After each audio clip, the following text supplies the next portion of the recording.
Assalamualaikum warahmatullahi wabarakatuh. Alhamdulillahi rabbil alamin. Wassalatu wassalamu ala asyrafil anbiya'i wal mursalin. Wa ala alihi wa ashabihi ajma'in. Ashhadu an la ilaha illallah wahdahu la syarikalah.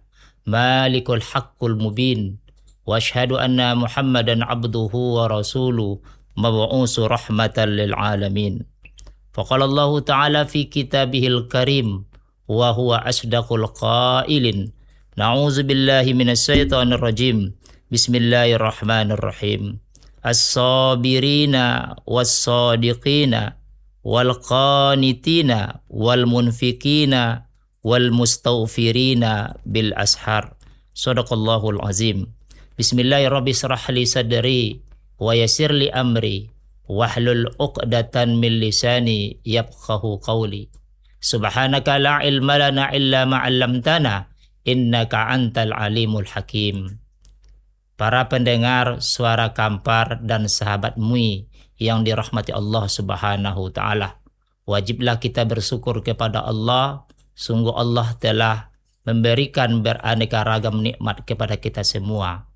Atas nikmat yang diberikan Allah kepada kita semua, kita berharap bahwa nikmat tersebut bisa kita manfaatkan dengan baik, yaitu dengan melaksanakan ibadah siam atau ibadah puasa pada siang harinya dan istiqamah melaksanakan qiyamul lail pada malam harinya. Besar harapan kita bahwa ibadah puasa yang kita lakukan pada siang hari dan qiyamul lail yang insya Allah istiqamah kita lakukan setiap malamnya di bulan Ramadan yang mulia ini mampu mengantarkan kita kepada harapan dan cita-cita mulia kita bersama, bahwa ketika Ramadan berakhir kita mendapatkan posisi yang mulia dalam pandangan Allah, yaitu menjadi manusia yang bertakwa, yang bahasa Al-Qur'annya la'allakum tattaqun. Mudah-mudahan dengan berpuasa kamu menjadi insan yang bertakwa.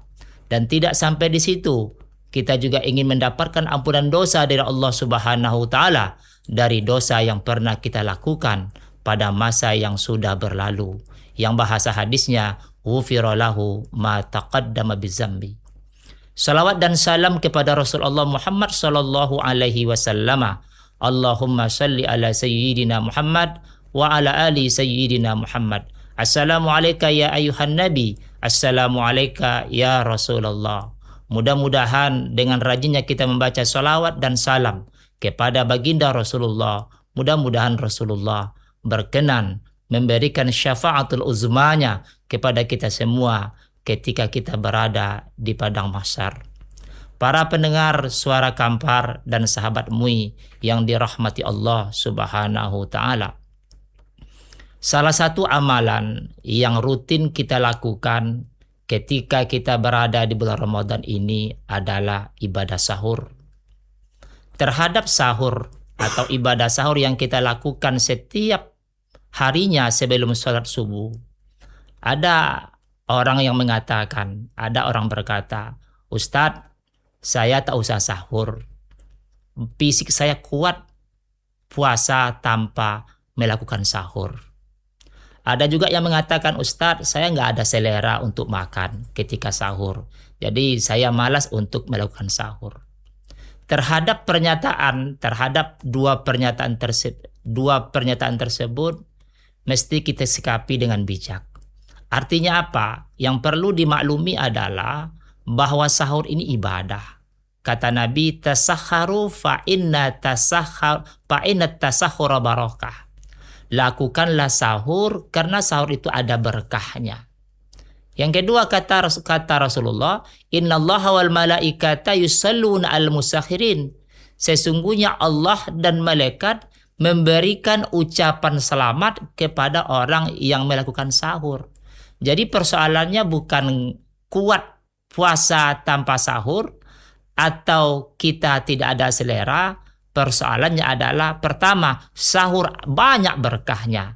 Yang kedua, Allah dan para malaikatnya memberikan ucapan selamat kepada orang yang melakukan sahur. Kaum muslimin, para pendengar Suara Kampar dan sahabat MUI yang dirahmati Allah Subhanahu wa taala. Kita diberikan penghargaan oleh orang yang punya jabatan seperti Pak Lurah, camat, apalagi presiden. Umpamanya dia mengatakan, Pak Presiden bersurat kepada kita, kepada saudara Fulan datang ke istana dan Anda akan mendapatkan penghargaan yang akan saya berikan kepada kamu di istana. Tentu kita bangga. Padahal yang memberikan penghargaan hanya manusia biasa. Terhadap orang yang sahur, langsung Allah dan malaikatnya yang memberikan penghargaan kepada kita. Kaum muslimin, para pendengar Suara Kampar dan sahabat MUI yang dirahmati Allah Subhanahu wa taala. Dalam surah Az-Zariyat Allah mengatakan, wabil ashari hum yastaghfirun. Ketika sahur, ibadah atau zikir yang paling bagus itu adalah membaca istighfar. Pertanyaannya, apa implikasi positif dari istighfar kalau kita istiqomah membacanya ketika sahur? Dalam surah Ali Imran ayat 17 Allah perjelas bahwa ketika kita membaca istighfar dalam kondisi sahur ada beberapa hal yang bisa kita dapatkan. Yang pertama kata Allah bahwa orang yang rajin istighfar akan mendapatkan kesabaran. Bahasa Al-Qur'annya as-sabirina, dia akan menjadi pribadi yang sabar. As-sabir ini dalam bentuk jamak, bentuk mufradnya sabrun. Sabrun itu kaum muslimin hanya 3 huruf. Artinya untuk mengungkapkan mudah, tetapi untuk mempraktekkannya bukan persoalan yang mudah. Kaum muslimin, Imam Al-Ghazali mengatakan bahwa sabar dan syukur itu susah menentukan mana yang di atas, mana yang di bawah. Karena sabar, syukur, 2 sifat yang sangat mulia dalam pandangan Allah. Jadi kata Al-Ghazali, apakah syukur di atas, sabar di bawah susah? Atau sabar di atas, syukur di bawah susah? Karena sekali lagi 2 sifat ini sangat mulia. Syukur kata Allah, wa qalilun min ibadis syakur. Sedikit daripada hambaku yang bersyukur. Di antara, mudah-mudahan kita semua termasuk yang sedikit tadi. Sementara sabar kata Allah, innallaha ma'as sabirin. Sesungguhnya Allah ma'as sabirin, bersama orang yang sabar. Maknanya apa? Orang yang memiliki sifat sabar dekat dengan Allah Subhanahu wa taala. Maka dari itu Imam Al-Ghazali mengatakan susah untuk menentukan peringkat dari dua hal ini. Kaum muslimin yang dirahmati Allah Subhanahu wa taala.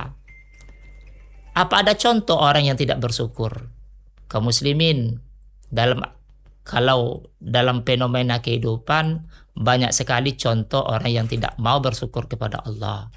Kita lihat umpamanya dalam banyak berita di televisi atau di pusat sana, banyak di antara orang-orang yang tidak bersyukur. Mereka sudah mendapatkan gaji yang banyak, pendapatan mereka besar, tetapi tersangkut masalah korupsi. Setiap hari kita disuguhkan dengan berita, baik di Polda Metro Jaya maupun KPK, sering kita dapatkan informasi banyaknya orang yang tidak bersyukur. Mereka bukan orang miskin, justru gaji mereka banyak, tetapi mereka tetap korupsi karena mereka tidak bersyukur dari rezeki yang sudah banyak Allah berikan kepada mereka. Kaum muslimin, para pendengar Suara Kampar dan sahabat MUI yang dirahmati Allah Subhanahu wa taala. Ustadz, apa ada contoh manusia yang enggak bersyukur dalam Al-Qur'an? Ada.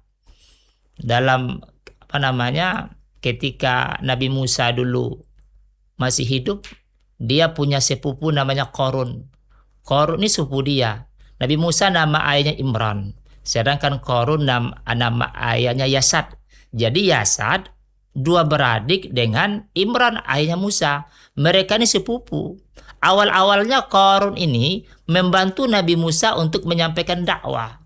Dia dekat dengan Nabi Musa. Setiap dakwah Musa ditemani oleh Qarun. Suatu saat dia minta tolong kepada Musa, "Hai Musa, kamu kan Rasul Allah." "Iya." "Memangnya kenapa?" "Kamu kan tahu saya ini miskin. Tolong doakan saya kepada Allah agar saya bisa hidup kaya." Kata Musa, kamu tidak bakat jadi orang kaya, hai Korun. Hai Musa, kalau saya kaya nanti, dakwah kamu bisa saya bantu. Kata Musa, meskipun tidak kamu bantu, dakwah jalan juga. Tapi setiap hari Korun ini merengek kepada Musa agar didoakan kepada Allah untuk menjadi orang kaya.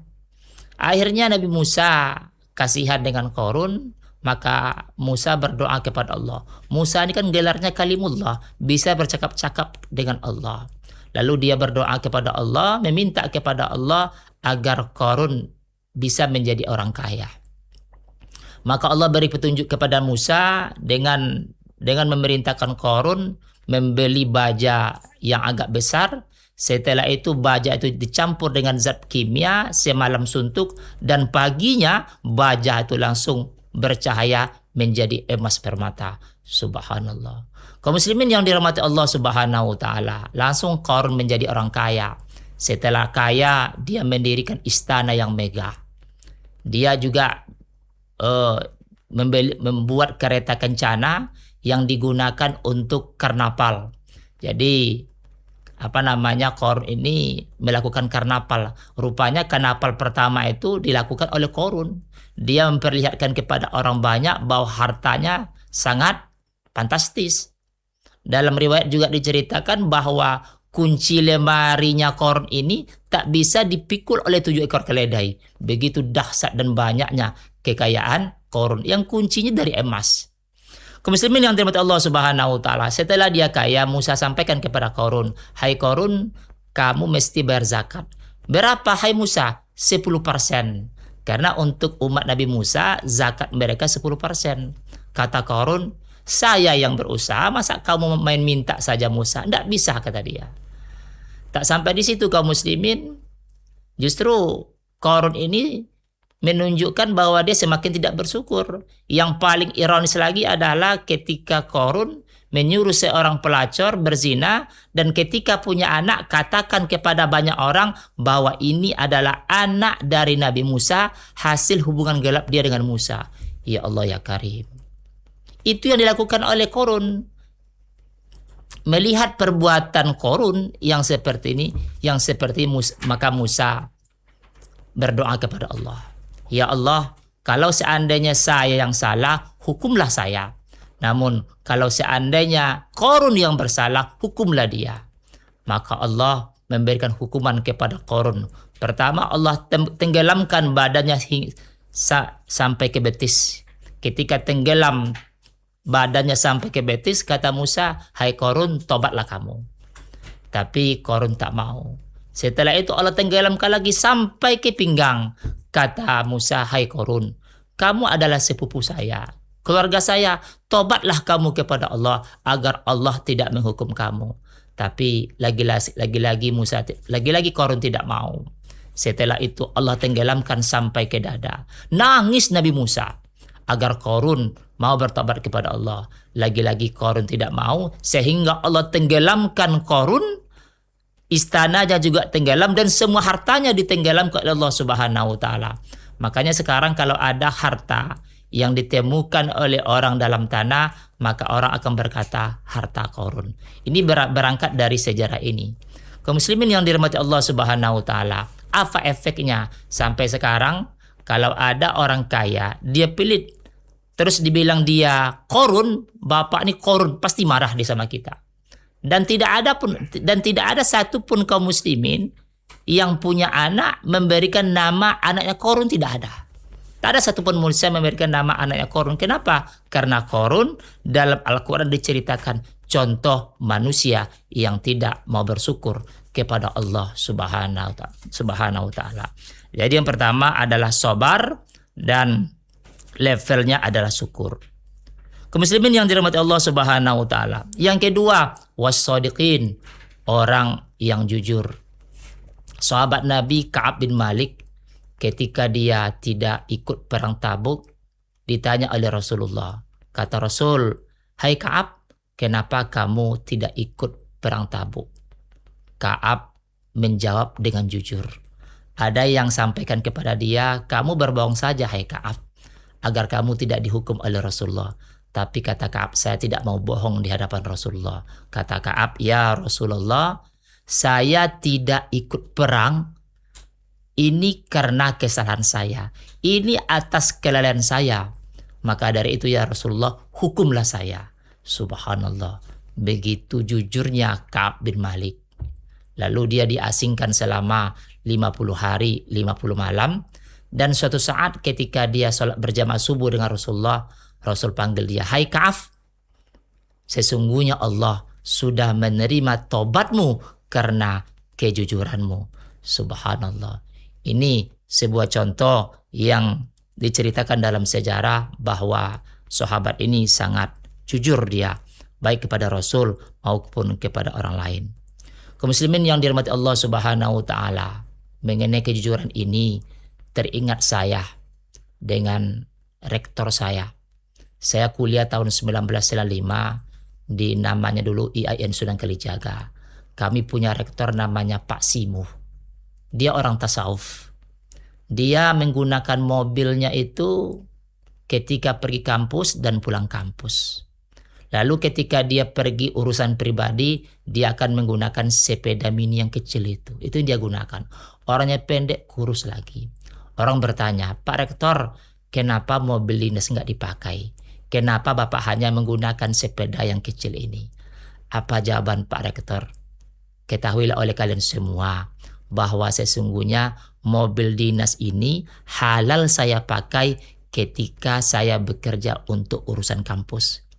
Namun ketika saya bekerja bukan untuk urusan kampus, maka saya tak berhak untuk menggunakan mobil dinas ini. Subhanallah. Ini sifat jujur yang luar biasa yang dimiliki oleh Pak Simu, mantan rektor UIN Pekanbaru. Selanjutnya kaum muslimin wal qanitina, orang yang khusyuk dalam ibadah. Imam Bukhari, ya Allah ya Tuhan, ketika dia sholat, dia gigit lebah tak terasa sakitnya oleh dia. Kenapa? Karena dia khusyuk dalam ibadah. Terus yang terakhir wal munfikina, orang yang dermawan. Kaum muslimin, mohon maaf kemarin ketika ada musibah di 3 provinsi, kita banyak uang dalam rekening kita, istri kita banyak emas, lalu kita tidak mau ikut menyumbang, mohon maaf, kita statusnya berdosa. Kenapa? Karena mereka adalah saudara kita. Demikian kaum muslimin muslimat, mudah-mudahan apa yang kita sampaikan bermanfaat. Mohon maaf atas segala kurangan. Wassalamualaikum warahmatullahi wabarakatuh.